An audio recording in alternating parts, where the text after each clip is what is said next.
Well, good afternoon, everybody.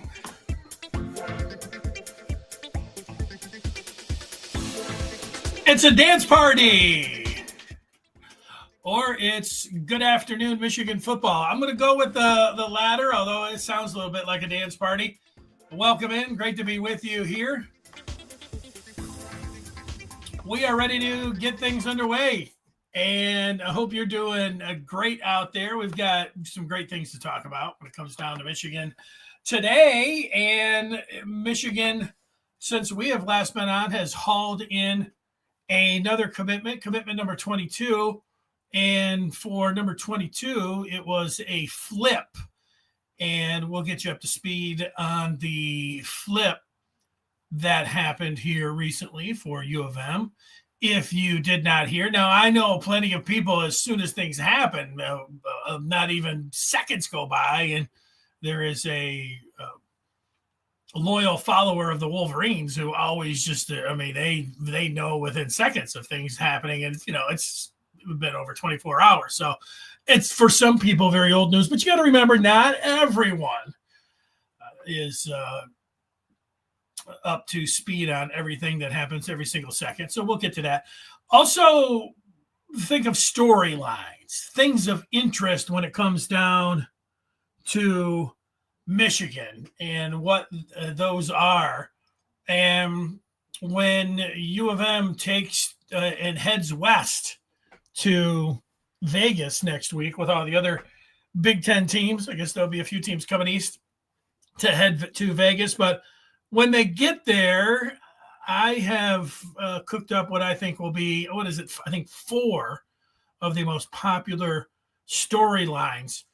I'll leave it out there for you folks, you college football fans, certainly Big Ten fans, if you have what you think are the top storylines. If you have one that you think, I'm tired of the media always focusing in on this, or if I was there and I had a microphone or a pen, this is what I would ask. This is the most important story. Go ahead, fire away.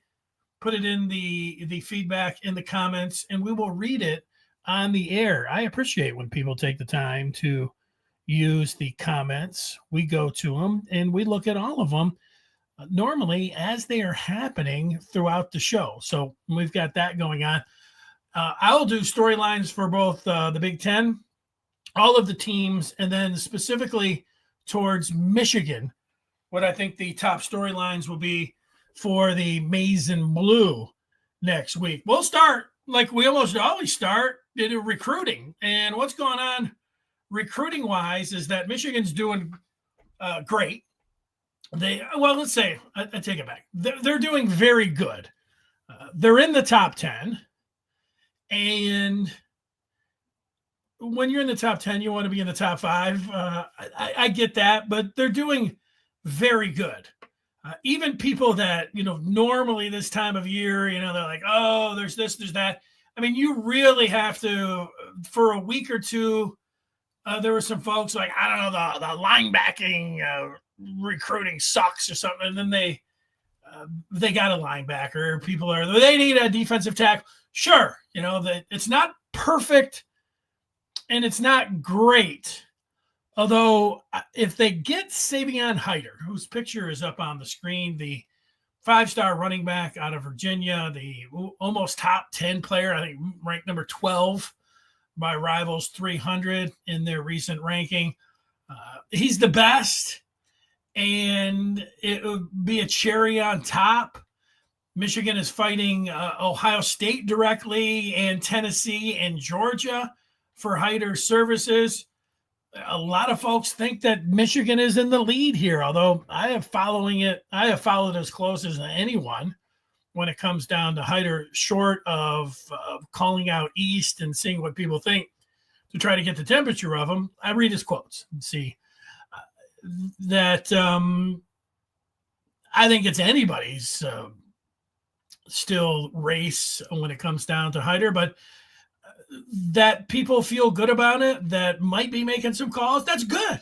That's good. So Michigan's in a good spot. We're waiting on the day that he is going to make an announcement. That will be one where there will be high interest from everyone. It feels like for me, I might even have to do a special podcast on when that's going to happen. If I get an announcement date and it just fits in, what else could I be doing? I mean, hopefully it wouldn't be during a Tigers game, or I don't know, whatever. We'll see when the announcement comes out. But things are looking good.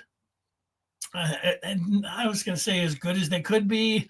I don't know. I haven't seen the people saying that there's a lean. There's folks saying, they like where Michigan's at.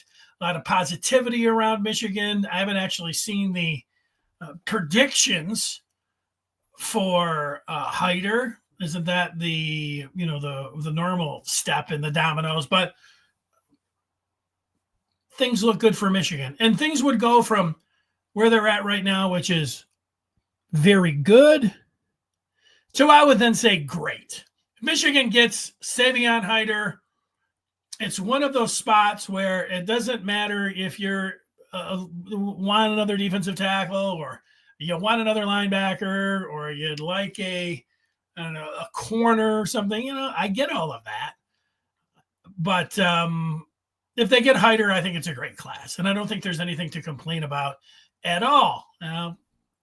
You always have a chance to complain about it. A question I wanted to ask recruiting fans is that, I like recruiting as much as the next guy. But my focus generally, things have changed over the last 2-3 years with NIL coming into play. I've noticed a lot of people, so they don't enjoy recruiting as much because NIL, because I don't know, before it seemed like maybe the recruitments played out a lot longer. You had a better idea of who a team like Michigan was going to get, and that has ruined it. I've talked to a number of people who have said no, they don't enjoy it as much. Now, I would think that the way Michigan has been recruiting recently, I'll go to last year and this year, top 10 classes. I mean, this is, I would think, music to everyone's ears. I would think that, taking advantage of the system, that it's in the rules that are in place. Michigan is right there. They're bringing in great talent. They had a great recruiting class last year. They are poised. They're very good. Like I said, they could be a great recruiting class this year. I would think that everybody would be, tickled and be overjoyed about how Michigan is recruiting right now and how NIL and recruiting plays out. But that's not the case. So you can answer that question for me. But then also, when it comes down to recruiting, you're watching this year, and Michigan's got, over 20 some odd commitments. And, so I get that. And, there's still flips and there's still players that they can add and all of that. And yet there's a look towards 2027.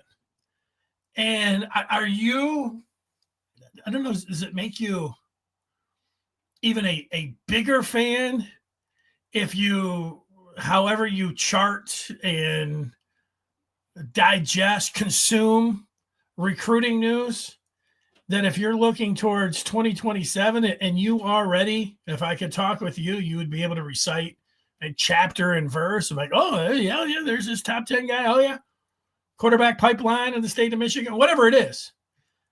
The question specific to you is when do you start paying attention to 2027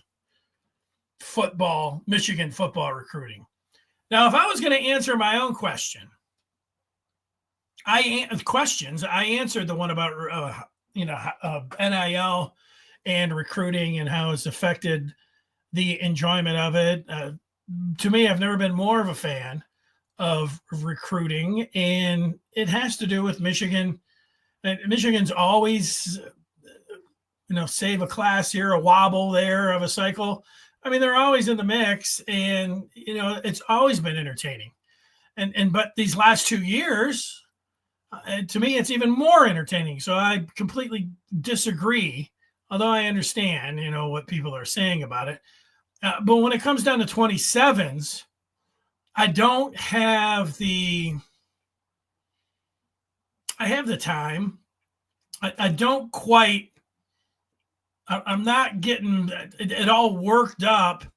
If I saw that, let's just say Michigan, snagged a 5-star player from the 2027 class, that would be great. And you'd say, oh, okay, let's, noted, that they were able to get this guy. And, there's a pretty good chance. Of course, there's flips and everything, but there's a pretty good chance that they might be able to get that guy in 2 years. But, I gotta put the 26 class to bed before I start zeroing in and spending, I would say, almost any time looking towards 27. So those are the questions that I have out there. And therefore the people, and let's see what the people are saying about my queries that are out here. It's always good just for folks to say hi. I like that. There's Rip. He's in the building. Urabi is here. It has been a while since we have seen Michigan go blue 1, 2, 3, 4. Here he is, and he is at the Ann Arbor Art Fair today. Looking forward to going.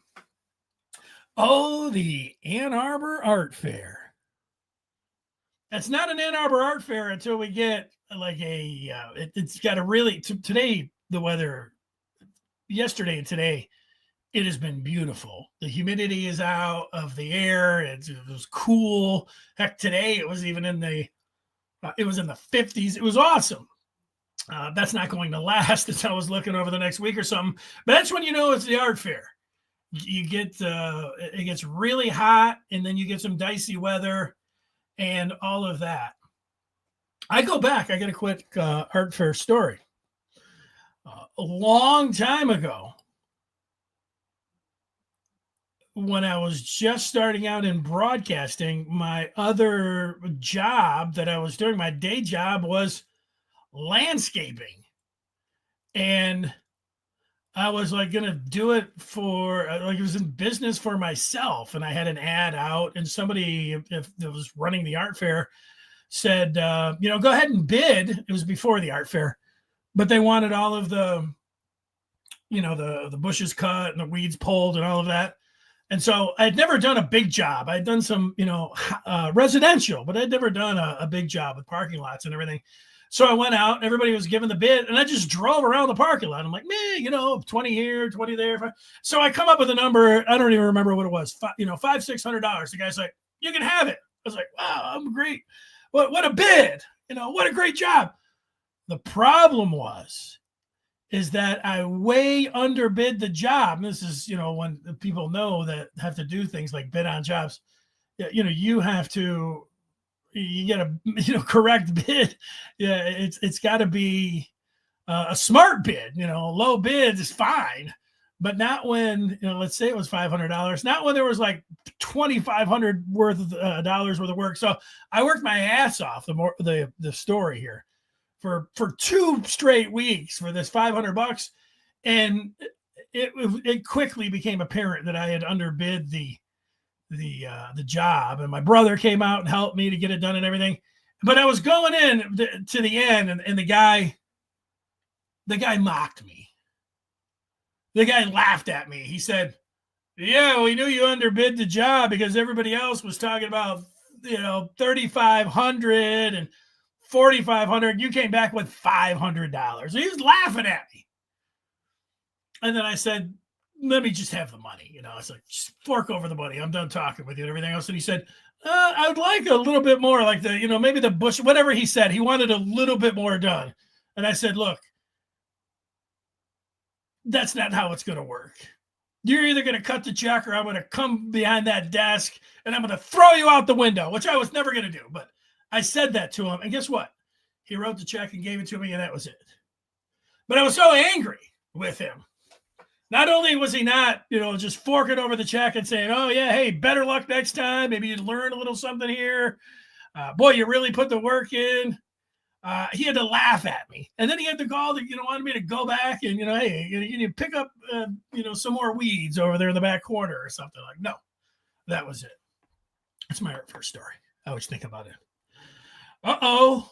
A question. Would I rather go 9-3 and beat Ohio State, or 11-1 and lose to Ohio State? That would be an easy question for me. I would take the 11-1 and losing to the Buckeyes. Now, look, it's 11-1. It gets you into the playoffs. And if you're 11-1, that sounds like you might even get a bye. That you're going to be in the playoffs. You're going to be sitting pretty if you're 11-1. You go 11-0 and then lose the last game. People will be thinking about going undefeated. 9-3, you are likely not getting into the playoffs. So as much as you like to beat Ohio State, would it be a better question if you say, would you rather go 10-2 and beat Ohio State, or 11-1 and lose to them? Now I think you're talking a little bit, because you're in the playoffs with both of them, but you get the 5 in a row. That, for me, if it was just offered up, if I can go 10-2 and get into the playoffs and beat Ohio State, I would do that over going 11-0 and then losing the last one to them. Urabi is asking, how many touchdowns will Underwood account for this season? I say 25-30. We will be a playoff team. What do you think? I think 25 passing touchdowns sounds just about right. And when you say account for, he could run for 1 or 2. So you're putting the range at, 27. That would be right in where I am thinking. While I think I have switched my prediction to, I'm sitting at 9-3 right now. When August rolls around, I feel like I might be going to 10-2. I'm still, it's a hard thing to predict when you think that if you go 9-3, you're not going to make the playoffs, and it's going to be it's a bad season. It's going to be a good season if they make the playoffs. It's going to be a bad season if they don't. If they go 9-3, it's going to be a bad season. If they go 10-2, it's going to be a good season. So do I want to sit around predicting that it's going to be a bad season? Probably not. I kind of want to do what you're doing and saying like they're going to be a playoff team. Playoffs? Yeah, I'm talking playoffs. Bo says Hiter's the number one guy on our board. It is essential that when we target a number one guy, we get him. Hopefully, the Bryce is nice. Yeah, well, I hear you. I'm with you. I think that it's I can't say that, when you say it's essential, maybe you don't, but we'll do it just for a second. Let's say Michigan doesn't get Hiter. I know people don't really like to think about things like that. You just like to you're having fun. Why would even consider this, especially when there's people saying they feel good about it? But let's just do it for a second. Michigan still be okay. I mean, they've had a very good class. There would be no reason to completely flip out if Michigan doesn't get Hiter, I would say. Disappointing? Yes. Top target, you want to get him? Everything that you're saying, Bo? Sure. But it reminds me of something that I recall when I was covering the Tigers back in the day. And the Tigers it was probably, 2006, 2007. It was around this time of year, and they were heading into a big series against, at that time, they were the Indians, the Guardians. And, I was carrying on saying, this is the showdown for first place. It is a must that they take 2 out of 3. And then I was asking Jim Leland about it. And I said, how important is it to win this series, to take 2 out of 3 and get in the first place against Cleveland? He's like, well, it's pretty important. Well, but would it be, are you building it up with the team? A follow-up question that this is the showdown. And he said, no. He said, I'm not going to go in there and tell my team that, we've got to, this is this enormous series where they know that, but making it sound like, that it's bigger than anything, because what if they lose it? I mean, you still have 50, 60 games. And it's just like this recruiting. You don't build up, Hiter, and if you lose, it's not like, oh, well, Michigan's recruiting has, goes into the ditch. Michigan is, it'll hurt. There's no doubt about that. But, there'd still be players that they could possibly go over and flip. All is not lost. This is as much time as I'm going to talk about, until we find out what's happened. But all is not going to be lost if they don't get Hiter. I mean, you can't. They may, that they've identified him. That they want him. That whatever the going rate is for him, they're there for that. And this is the way I look at it. Michigan has everything going for them. There's nothing that you would look at and say, well, Michigan doesn't have this. If you're in Hiter's camp, they love running the ball. The offensive line, postseason success, everything else, education, money, whatever, But sometimes a guy just might want to go somewhere else, and so you don't.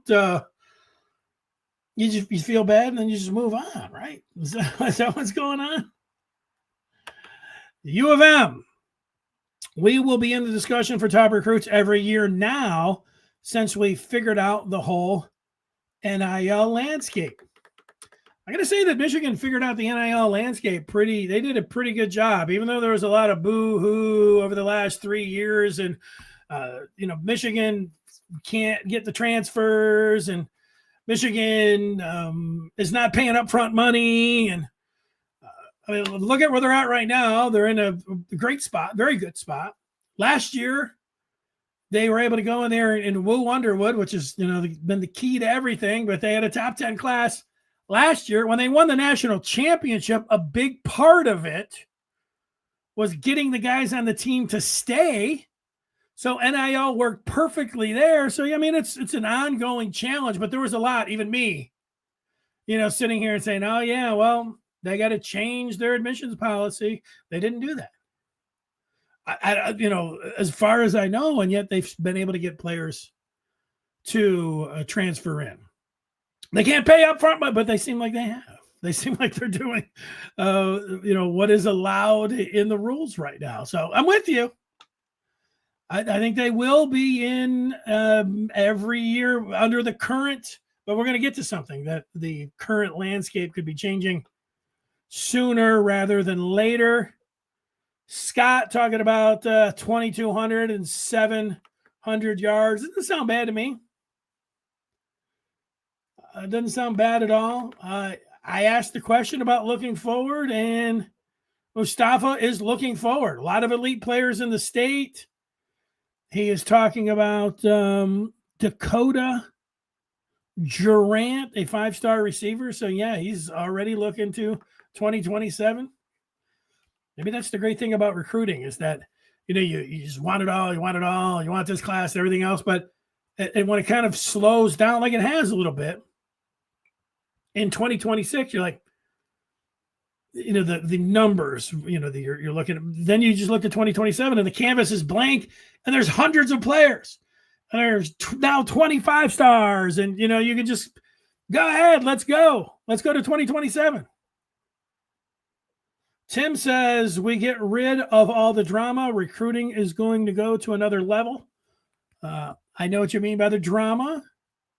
Well put. I think you're right about that, Tim. I think that could be, we'll see how much the drama is going to stick around, the drama and everything else. I don't know the answer to this. Tabron, a reclass possible. You'll have to give me a little bit more information on that. MH, I am not up to speed or anything else. Here we got an Ohio State fan. He's saying go Bucks, and he's talking about we should all be suspended and that Underwood will be a bust. Well, that's going to be a fun thing along with playing the lotto that you can, dream about every day, Brian. You can go up when you're going up to buy your tobacco in Pabst or whatever else you're going to do up at the party store. When you go in there and you're grabbing your scratch offs and everything, you can, dream of winning $1,000 on the scratch off, and you can dream of Underwood being a bust. And that should make your, get you through the weekend. How did we not manage to surround Bryce with better receiving talent this year? Shaking my head. Well, we don't know. I mean, they've tried to do that, but we don't know. I mean, they did bring in 3 guys. Just because, I mean, if Browder would have caught the 2 balls that he dropped that were big league throws by Underwood, I don't know if you would be saying that. I would be saying, look at Browder. He looks awesome. And I don't know, Marsh didn't have that many opportunities. Maybe he dropped one, but it's too early to say that you're shaking your head and saying that they didn't surround him with the receiving talent. One is that the receivers did not know for sure that, and they still don't, that Underwood was going to be the quarterback. They don't know that. And so it's not a surprise that if you look towards next year and you look at Zion and you look at Pyle, the receivers that they've been able to pull in, Travis Johnson. I mean, those are pretty high quality receivers. It looked like they were going to get Calvin Russell to a late switcheroo. So I disagree with this overall. I mean, how did you? I just explained. How did they not manage to? We don't know that. I think we all are agreeing with this, but you kind of understand. You kind of understand the rivals acting a fool. That's what they do. I mean, that's what rivals do. I mean, that's college football. F you and anything that you say, let's fight. You're the worst. You're scum. You're at the the bottom of everything. And then you're even below that. I mean, that's football. Scott wants to know where Jerry is. Jerry's taking a little time off. We're hoping that he's going to come back here soon. So he's working on a few things. He's got a lot going on. Jerry. Let's see. Yeah, Brian, we gave you a little bit of time, but that's about it for you. We'll give you a go. Here's a little going away present for you. How's that one? That's one. Rashad is saying Bryce hasn't played yet, so he can't be overrated. Yeah, it was a prediction from our friends from the South. John is saying I'm late, but I had to hear the Uncle Lou OSU prediction this season has them losing to Illinois and Washington, but beating Michigan. Uncle Lou. Who's that? Lou Holtz? I don't know who that is. Not 100% sure. Buckeyes love being around here. Yeah, it looks like you're getting enough of the feedback from folks. Have a great day, Brian. Let's go to the next piece of what is happening here. And that was a flip for this week for Michigan. They were able to get a safety out of Texas, Frisco, Texas, Jordan Deck. And that brings Michigan up to number 22. And that is the fabulous news for Michigan. As I was looking at it, I didn't have them down for a safety. And so being able to get a defensive back fits right in. Highly rated. Nothing not to like here about Deck. A cool name. And he looks pretty happy to be in the maize and blue. Let's go. Jordan, you get a chance to go out there and play for a championship, get a good education, and beat Ohio State for 4 years in a row. Sounds great. Bo says 9-3 is not a bad season if you beat Ohio State. Well, yeah, you know what, Bo?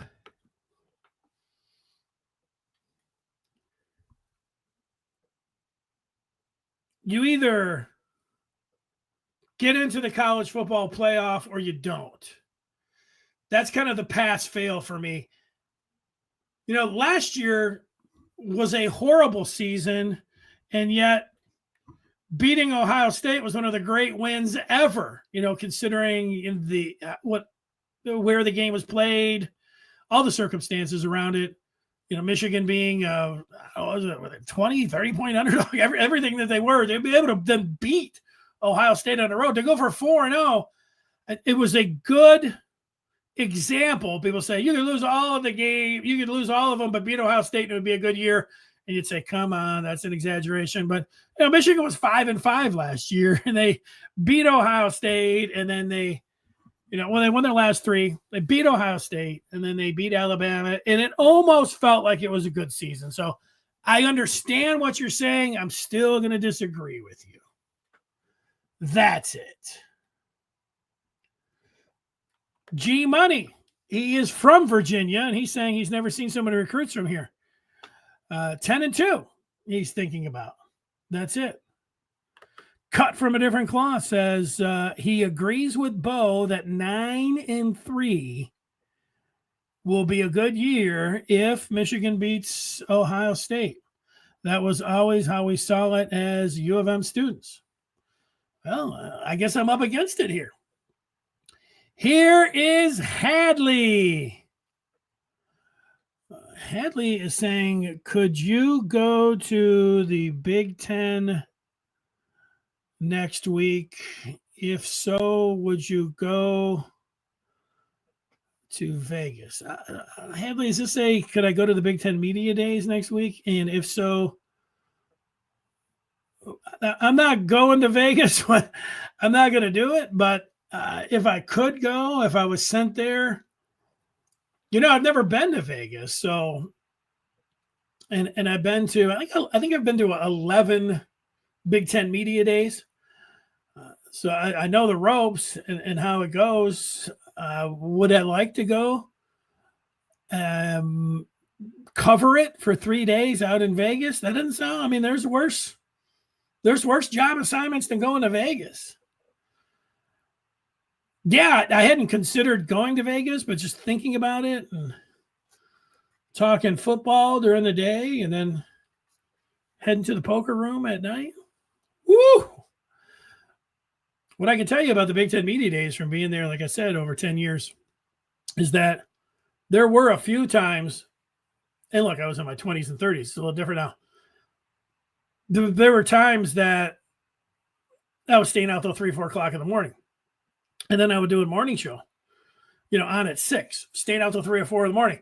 But those days, if you could go back and listen to all of those tapes and everything, I don't know, was I really staying out till 3 or 4? I've had to be up at 8. That doesn't sound right, just even saying it. But I think it might have been true. It was actually pretty late, maybe not that late.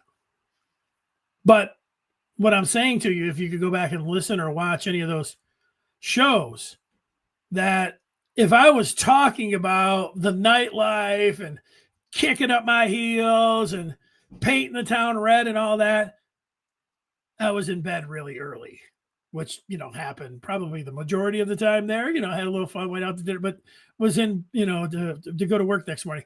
But the times that I was not talking about acting crazy or acting a fool, those were the nights I was. So it was opposite. If those tapes existed, if you could go back and listen to them. One time, no, I'm not going to tell that story. Scott has some points he wants to make before we continue on. 12-0, he's talking about. Thanks for the update. Oh, yeah, you know, Jerry's just, he's got a lot of things going on. You know, he is retired technically, but He's, in addition to being a podcaster, he's coaching. he's got a lot of stuff that is going on. So here we go. Bo weighing in. Let's see if I can get the Bo here. All is not lost regarding Hiter if we miss on him. The Tony Alford needs to land a big fish, and if we get him, it could be a catalyst for a championship. Bryce and Hiter. Whoa, Nelly. Yeah, no, I hear you on that part. And I am with you. All right, so let's pretend that it is next week and we are in Vegas and it's the Big Ten Media Days. Here's what I think are the top storylines in the Big Ten. Let's go over them as we take a look at it right now. And Big Ten Media Days top storylines, I think that number one is, can the Big Ten win 3 championships in a row? State won it last year. Michigan in 2023. Can a Big Ten team win it again? Can the Big Ten dominate college football, winning 3 in a row? I'm sure that anybody that goes up there, like Patini, talking about the Big Ten dominance and everything else, even though he was a little bit of a jerk towards Michigan, specifically not calling up Ward Manuel or Jim Harbaugh when he was suspending him for those 3 games. Instead, they had to find out on the plane. That was a little low rent by Patini. But I think winning 3 in a row will be the top narrative when it comes down to the conference. Big Ten Media Day top storyline number 2, playoffs. Now, I don't mind talking about the playoffs. I don't mind looking at other people's, what they think, should happen. You don't like the buys. You think, it should be this. You think it should be that. But after about 5 minutes of fans saying this is what they should do, or you're talking about automatic qualifiers, or that it just tends to me. I as much as I like college football, after a few minutes of it, I just lose my interest of listening to people talk about the playoffs. But it is a big story right now because this is the last year that it could be up if they make a change before December 1st. It looks like they're going to go to 16, but it could stay at 12. I am on record saying that I would like to see them stay at 12 for a few years, let it breathe, see what it looks like. I don't care that there are buys. I think it's fine. I've watched buys in the NFL for my entire life in the playoffs. It is okay getting a bye. I like how they've reseeded it this year. It looks just fine to me. The whole thing with the Big Ten versus the SEC, Patini versus Sankey, can they both play the same amount of conference games? The Big Ten plays 9, the SEC plays 8. It's not like the Big Ten's going to say, well, we're going to go back to 8. Oh, great. We'll play an extra garbage game just so we can be the SEC. You don't want to see that. But the 2 big dogs, the SEC wants to, they want to be the bigger dog. They want, duck an extra team. So they think their conference overall was better. They haven't won the championship in the past 2 years. Nick Saban is not in Alabama. I mean, I'm not saying the SEC's in a free fall, but the days of where they're sitting around lining up and talking about, because they were for over 10 years. I mean, the bald dude down there that runs all that's on ESPN, Feinbaum, he could sit up there and tell everybody how great everything. Not so anymore. Paul knows that, and so does everybody else.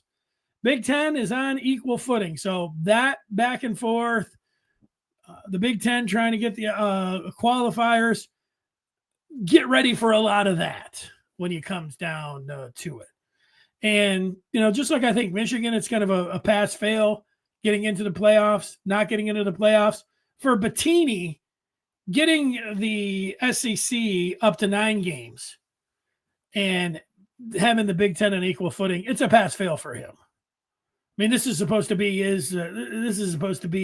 his expertise, contracts, and so let's see it, Bettini. flex your muscle. Go over there and slap around Greg Sankey, get it to happen. But the playoffs will no doubt be talked about. The third thing that I think will be a top storyline in Vegas will be NIL. And we just have the news in the last 24 hours or so that the president is going to sign an executive order for a national standard for name, image, and likeness. Now, you put your politics over here, or whatever you want to say. Trump likes getting involved in sports. People are saying, hey, can you help us?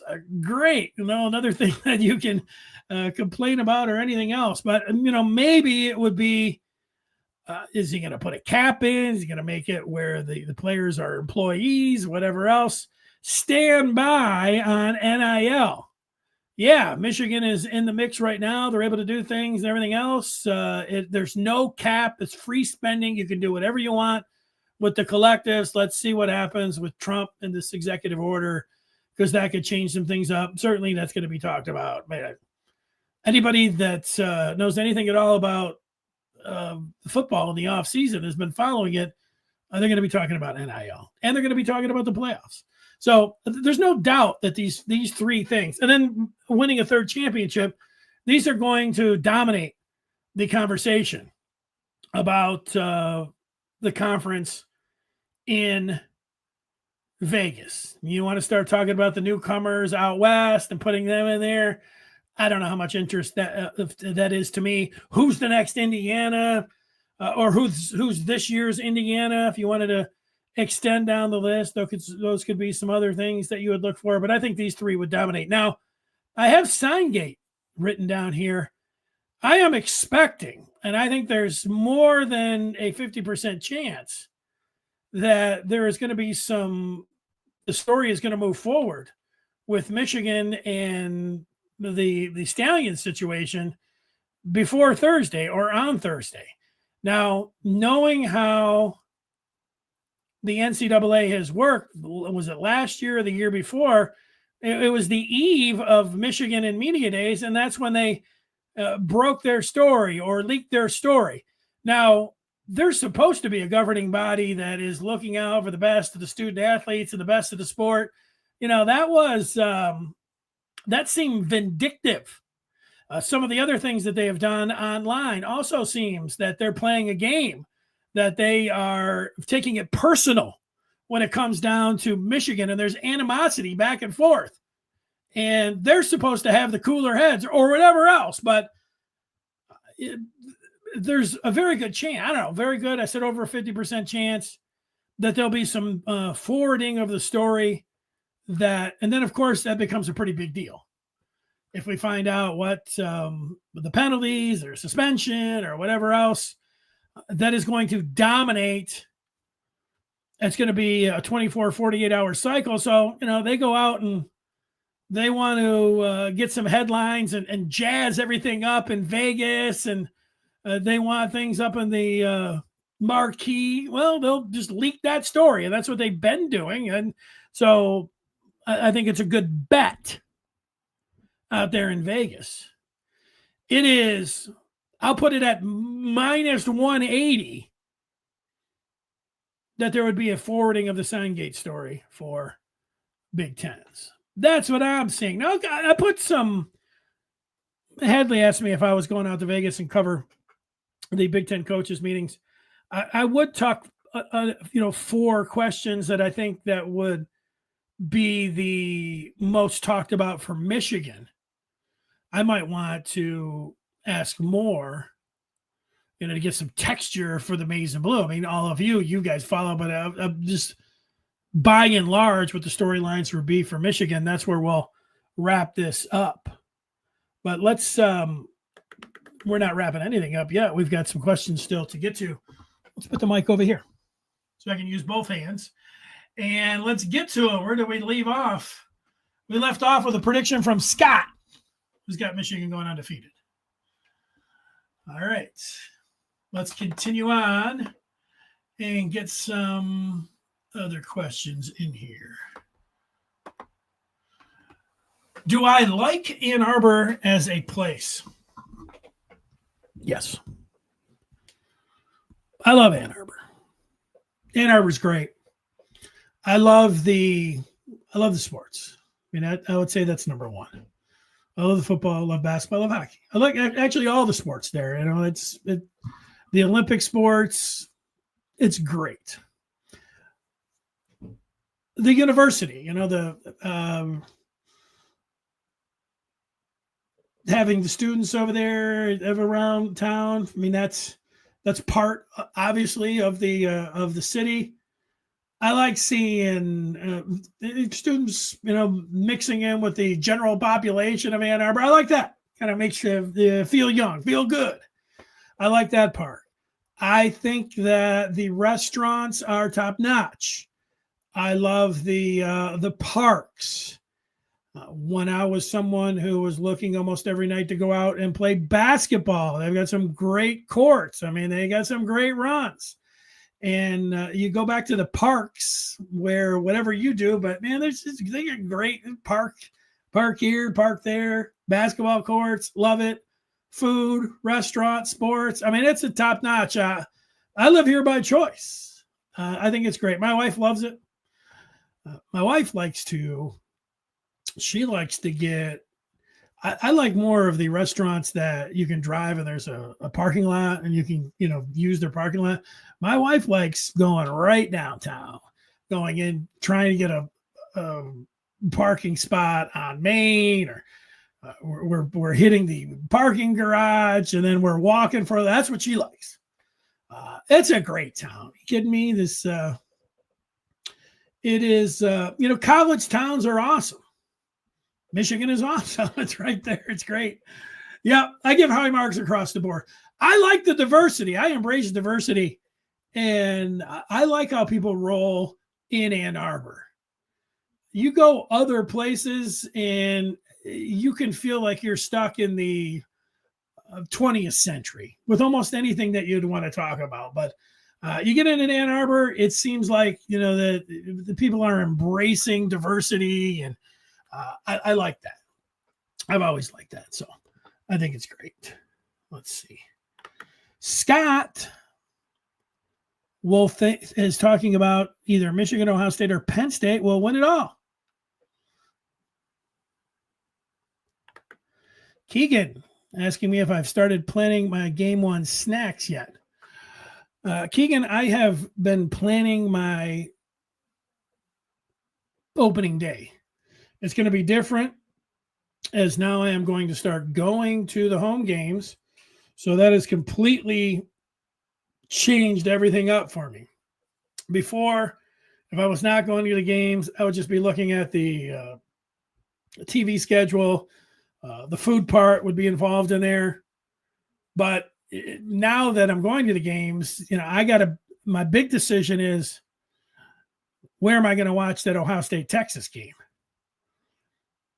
Am I watching that like everybody else and then busting out and trying to get to the game? Maybe. Am I leaving at halftime of that game? So everything's, to me, surrounding the games and the schedule. If Keegan, I'd have to say, if I was not working, not going to the game and working the game and then working afterwards, like if I was going for a tailgate, it would be completely different. I would be thinking about, I want to get to the stadium at 11 o'clock because I want to sit down or I want to get my bocce ball going before noon. But then I'm going to watch Ohio State and Texas for 3.5 hours. And then from 3:30 to 7:30, I've got another 3 hours. I got more bocce ball, and that's when you're going to get involved with the food and everything. But and drinks and all of that. I'm getting out there for a 7:30 game at 11, and I'm not getting home till 2 a.m. I mean, that's a hell of a time. But it is a little different when you're working it. I still have a lot of fun. Believe me, I'm going to have a good time. Maybe I can get that bocce ball set going anyways, and getting over there, which is great to do, great fun to have. Great to do. It's fun. So the any food part I haven't thought about yet, but it's not going to so much be snacks. It's going to be more of what you'd say, something, a menu. If I could do it perfectly, I would get out there. I eat around 10, 2, and 6 try, 3 times a day. Could be a little bit different. A football game, 10. So 2, that's going to be during the, that's going to be into the third quarter. I don't know. I'm just going to need a grill. I'm going to have to go somewhere where the TV, I'm thinking maybe the golf course. Dave's talking about he doesn't make the laws. Yeah, but he can sign executive orders. So let's see. I don't know. I mean, I'll defer to you, Dave. It's an executive order. We'll see. Do you think Michigan will finish top 5 in recruiting? I do think so. I think with I think there's plenty of time to go until signing day. They're doing very good here. They get a Hiter. It's going to feel like a win. And I just think they're just going to keep going. Keep rolling. They've got everything at their disposal. I know other teams are, it seems like it's weird because there was a time when people would complain about other teams dropping bags. And I've noticed that there's this idea that, well, no, it's not just all dropping bags. No, whatever. I don't know. It's a big part of it. No, I don't think that Michigan just sits back and just says, oh, drop a bag. That's all we're doing. So there's nothing offensive to me about spending money on big time players. It's in the rules. Michigan's got a lot of things that they're doing and identify the players, but if the players fit their profile, like they like the kid seems like whatever fits the profile of the Michigan. He's not a me guy, whatever their parameters are that they're looking for with the kid. And there's a lot of them. Well, when it comes down to the money part, all the money's equal. I got news for you. All the money's never just equal. Money is a big part of it. And I know it's college, and I know it's still taking an adjustment. But in almost every case that I have watched in professional sports when it comes down to free agency, and all these guys are free agents right now, it almost always comes down to who's giving out the most money. Almost always. And now these guys, sometimes they get a little, they've made 100, 200 million talking about these professional athletes. They're at the end of their career and they chase a ring. Then they want a championship. I don't know. You can say, well, these guys are getting their first taste. Almost all of them. I think all of them, no matter what anybody says, everybody can say anything they want. They're talking to this guy. I think that all of these recruitments are coming down, even though you got to feel comfortable and all this and, the money's all equal. I think the guys are going to who's paying the most money. Almost every single one of them.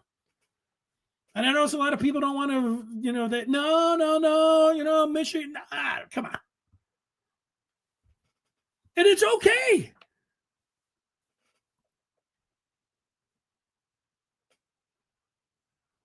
It's all right. It's not a bad thing. Man.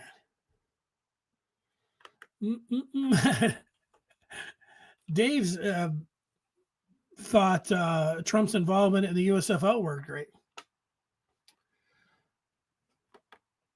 Mr. Martini wants to know about the OSU alums being on the NCAA infractions committee. Yeah. You probably want to find another podcast for that. This whole in 2018 where the refs were all on the take and you had, people working for, that worked in Michigan radio or whatever on these writing up strongly worded letters about, come on. I don't know if Michigan, if it goes down where, that's it, where you got an OSU guy, these guys are in their positions where, oh, yes, here are all and all 4 of the Michigan alum, or all 4 of the OSU alums that are on the infraction committee, are they all just lining up hammers? And anytime anything comes down to them, they're like, we'll just hit them with the biggest hammer because we're OSU alums. I mean, I know court cases and you work with the jury and everything else. Everybody's tainted. Everybody's on the take. So, maybe. But I don't know, man. I'm pretty much staying away from all that. So I don't know. I have not researched it enough. I do think there are. I do remember coming across. Are they involved? Do they, are they not involved because it's Michigan? I don't know. Talk to the people that really love to, flame like almost everyone else. Talk to everyone else. It's probably a nice bit for everyone else to go over. Let me give you what I think are the 4 things that Michigan storylines heading into next week. I'll put them up on the screen. And Big Ten Media Day top storylines for Michigan. There's the Big Ten ones. Let's see. Maybe I don't have the Michigan ones. Yes, I do. Top Michigan storylines. Number 1, I think the top storyline for Michigan is Bryce Underwood as their quarterback. He is Mr. Everything. He's not even 18 yet. He's going to play right away. Michigan had terrible quarterback play last year. He's going to be under center right from the beginning. He's got the world as his oyster. Michigan's, of course, depending on him big time. Yeah, the surrounding players, how good the offensive line is, how good the running game is, how good these receivers are able to catch the ball. Chip Lindsey, what kind of game plan? He's going to feature Sharon Moore. Will he let Underwood cook or bring him along? All of the defense can help you out. Special teams, all of it. Underwood is the number 1 Michigan storyline. There's really no other argument for anything else. You could talk about some of the other things that would be storylines, but all of them include Underwood, which will go to number 2. Playoffs. Is Michigan a playoff team? Well, see number 1. Is Underwood going to be a serviceable quarterback that grows into being this great quarterback? How quickly? Or is he going to look like a true freshman? And could they still make it if he was a true freshman and has some up and downs? Maybe. So yeah, Underwood, the top storyline. Playoffs. Is Michigan a playoff team? We've already had a discussion is if 9-3 and not making the playoffs could still be a good year if they beat Ohio State. A few people on here saying, well, yeah, when I went to school, that's how the students felt. I got news for some of you. I don't know if the students are feeling the same way anymore. Now, everybody wants to get into it's the playoffs now. It is definitely the playoffs. Not our bust. It's not like everything is lost, but there's a pass fail sounds like that. And that's kind of how it is. And after not making it last year, playoffs is not only is the goal, it's the line, whether I know people have disagreed already, but you either had a good year or you had a bad year. Sorry. The third storyline that I have in here is a pretty obvious one. You have Sharon Moore. He is going into his second year. Now, Sharon Moore beat Ohio State last year. Sharon Moore was sitting there at 5-5, and there were a lot of people that were like, man, Sharon Moore is having a disastrous first year. Sharon Moore has completely screwed up the quarterback position.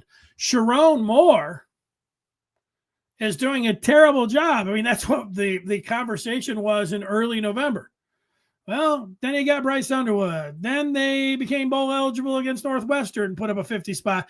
Then they beat Ohio State, and then they followed it up with their B team beating the A team from Alabama after they had beaten Alabama the previous year in the semifinal. And it almost felt like, I forget whose point it was about you beat Ohio State. It almost felt like last year was a rousing success with the way that they finished up after thinking, how about absolutely taking a nosedive and then completely pulling out of it where this whole offseason everything feels good. Give it up to Sharon Moore. Give it up to Jolyn Ellison and Larry Ellison and Bryce Underwood. So, yeah, year 2. What does Sharon Moore do for an encore? Those kind of things. There we go. I guess it's not an encore, just year 2. I was trying to be creative. It didn't work there for me. There it goes. And then the fourth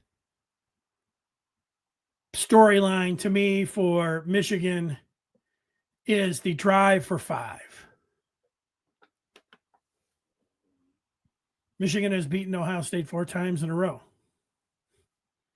We're at something like 2,057 days or something like that. And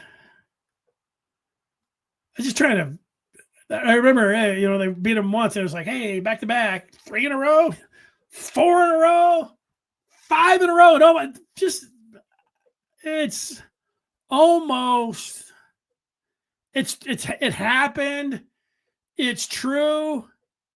But 5 in a row.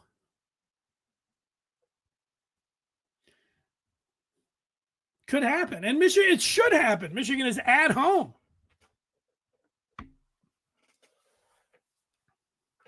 It's a big deal in college football.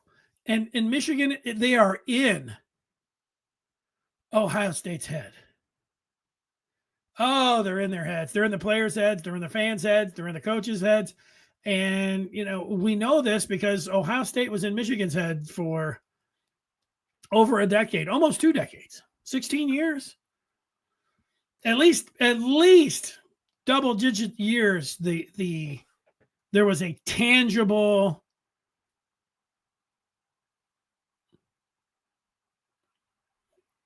edge for OSU over Michigan. Because if anything started going south, all of the Ohio State players believed that they were going to beat Michigan because they did. And they didn't care what was happening in the game. They had a belief that they were going to beat them because they always were. And then the opposite was in effect for Michigan. The players were like, oh, no, here we go again. Certainly the fans were. And all of you that picked Michigan in 2021 to end the curse, to turn the tables, and there were a few, you heard from all of them. I know Desmond and Charles did, but you as fans, the ones that picked Michigan to beat OSU, I did not. I don't know, say I was beat down. They were in my heads, but I was beat down, and I just said, I am going to have to see it to believe it. But now that I have seen it completely flip, and it's 4 years, I expect Michigan to beat Ohio State. It is a gigantic advantage having won 4 in a row. Ohio State won the national championship last year. Somebody was asking me that if, whose championship was better. Was it Ohio State's last year or Michigan's? And, those are things that, rivals talk about. And, your immediate answer is Michigan. But it's your immediate answer because the 23 team, as we have so much recent history here, we have the 23 team. They beat Ohio State. They beat the majority of those players that were there. And then when they had a bad year last year, they beat them again. Those are 2 real big victories about why it's better when it came down to it. That's a pretty big deal. And the other part is like, well, Ohio State lost some games and Michigan. I know the playoffs were different and everything, but that also is, it's a notch in their belt. Michigan's. And then it's just the head-to-head part. I mean, I think if you're a Michigan, even if you're an Ohio State fan, you say, yeah, you could understand why Michigan would say that. I don't know what their, how they think of it, down there when asked about, what team is better if the 2 teams played. I don't know if they have that much forethought or they're able to look into it without, freaking out or something. So that's it. All right. Well, so that's going to do it for the show here today. Everybody have a great weekend. Enjoy the Open Championship. It's been fantastic. I think these next 2 days, if you like getting up early, get up early and watch some golf. That's what I'm going to be doing. And then it'll be the kickoff of Big Ten Media Days next week. It just, if that seems like it is something that is just put in there, contrived a little bit. I'll agree that it is, but it's where we're at. We're letting these days play out. Next week, I think the level of excitement where we're at here, talking about the season, these are the things. It's going to seem a lot more real, manufactured. It does seem a little manufactured right now. I don't think at this time next week it is going to feel manufactured. We will have seen Michigan. It's going to feel like now we're ready. The season's upon us. Let's go. So you've made it this far. Great job. Enjoy the weekend. And like I said, we'll talk with you on Monday. Thanks for all the feedback. See you over on the Maize and Blue Review. Bye. Put that microphone right there.